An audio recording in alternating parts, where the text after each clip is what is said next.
Tiga pasangan kepala daerah pemilihan gubernur Jakarta kian gencar menawarkan program unggulan kepada masyarakat. Pasangan Ridwan Kamil Suswono menjanjikan anggaran 200 juta rupiah untuk tiap rukun warga atau RW.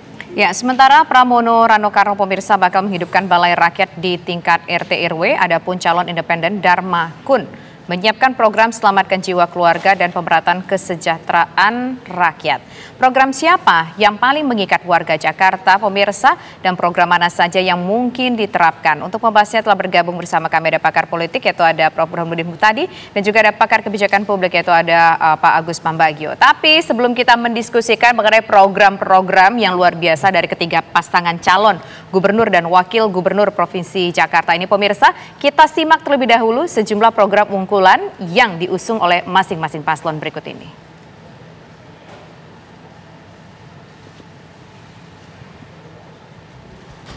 Kita lihat dulu dari Ridwan Kamil Suswono, ada program setiap RW dapat anggaran 100-200 juta, kemudian mobil curhat, Car Free Day per kecamatan, anak sahabat lansia, mengubah tawuran jadi festival, sampai kredit tanpa bunga.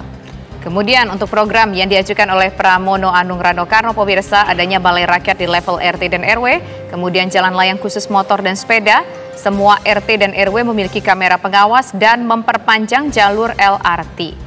Sementara itu Dharma Kun punya program Selamatkan Jiwa, gratiskan Jakarta International Stadium atau JIS, dan desain ulang tata kota.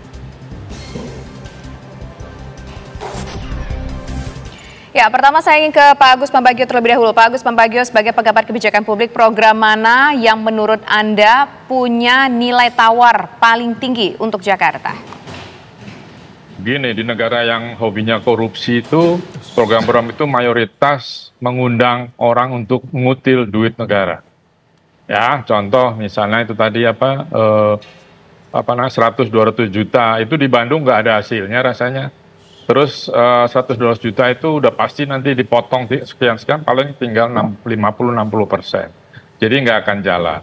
Terus program curhat, gimana mekanismenya orang mau curhat? Mobil curhat. Ya kan? Mobil curhat, datang ke mobil terus curhat gitu.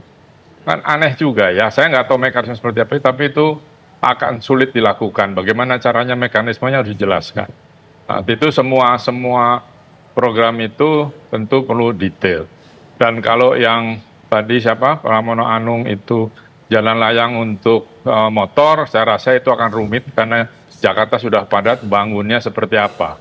Malah lebih baik menguatkan pembangunan transportasi umum yang murah atau bahkan gratis supaya orang pindah semua. Kan motor terjadi karena tidak ada interkoneksitas antar kendaraan angkutan umum. Kemudian juga kalau yang menyiapkan balai desa ini kan sebenarnya cenderung lebih kepada apa yang pernah dilakukan oleh Ahok dengan RPT tempat bermain kumpul gitu ya. Itu lebih menurut saya lebih masuk akal karena Jakarta daerah padat terutama itu sulit rumahnya itu petak-petak ngumpul di situ.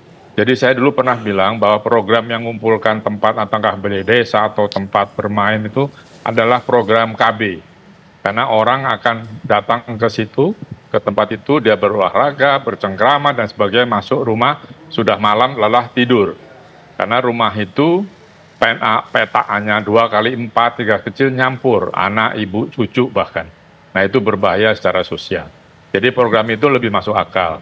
Kalau program yang makan gratis biar sehat gitu ya, itu juga program penuh korupsi itu. Di wilayah saya, di RW saya itu, dikasih 12.500 yang diberikan ke orangnya, ke anak-anaknya 5.000.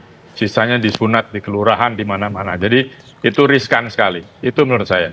Kalau ini Pak Agus Pambagio dari Dharma Pangrukun Kunwardaya, program selamatkan jiwa keluarga, kemudian gratiskan JIS serta desain ulang tata kota, tepatnya desain ulang jalur Transjakarta.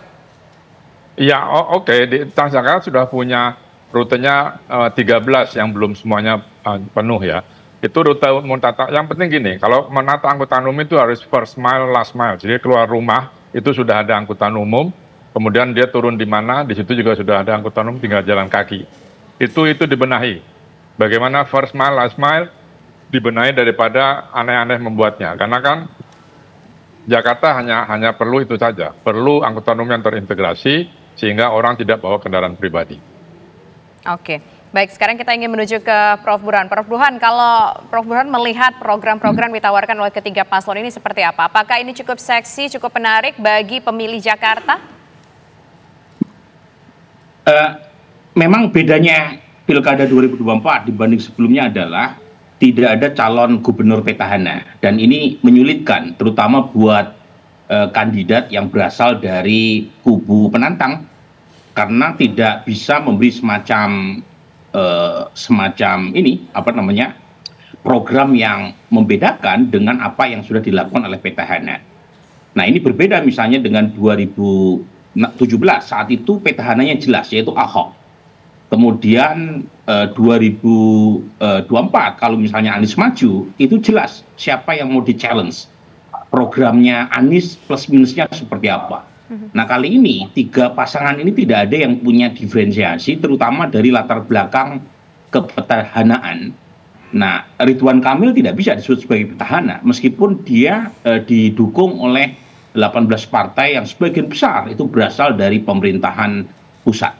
Nah, itu yang pertama. Poin saya yang kedua, Disa, saya terus terang melihat dari sisi pertama adalah program, dan program itu tidak bisa diletakkan dalam ruang hampa. Karena program yang ditawarkan oleh calon gubernur atau wakil gubernur itu kan konteksnya dalam rangka mencari simpati elektoral. Nah, kalau misalnya kita lihat dari sisi itu, mungkin kita bisa mendapatkan informasi masalah mendesak apa yang dianggap penting oleh warga Jakarta. Nah, kalau kita lihat beberapa temuan survei terakhir, apa yang dianggap mendesak oleh warga Jakarta itu memang agak berbeda dengan temuan-temuan survei sebelumnya yang umumnya berkaitan dengan masalah urban. Nah, belakangan itu muncul isu berkaitan dengan daya beli masyarakat yang turun. Sebelumnya nggak pernah warga Jakarta menyebutkan isu ini di top priority mereka. Kemudian yang kedua, itu masalah pekerjaan. Itu juga sebelumnya nyaris tidak pernah. Tetapi survei-survei terakhir di Jakarta, dua isu ini tuh paling atas tuh.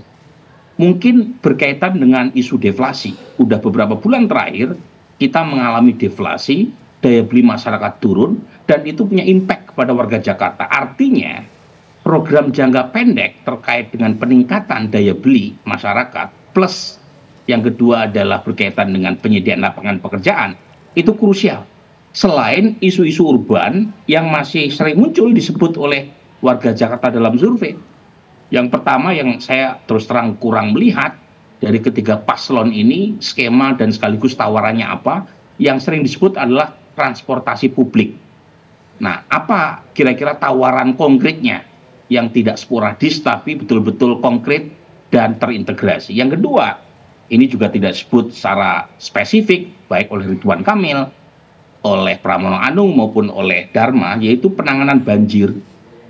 Itu nomor 4 itu dalam survei itu.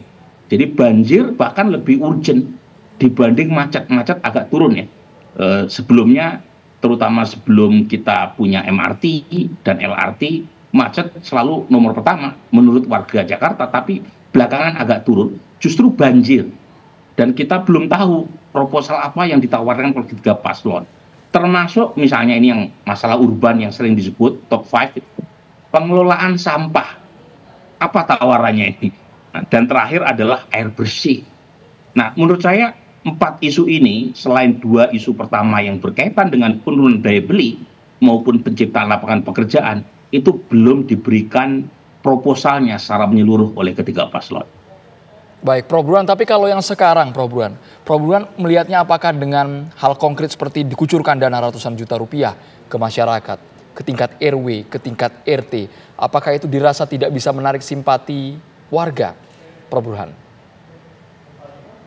Nanti dijawabnya usai jeda berikut pemirsa. Prof. Burhan, kita tahan dulu jawabannya. Kami kembali sesaat lagi.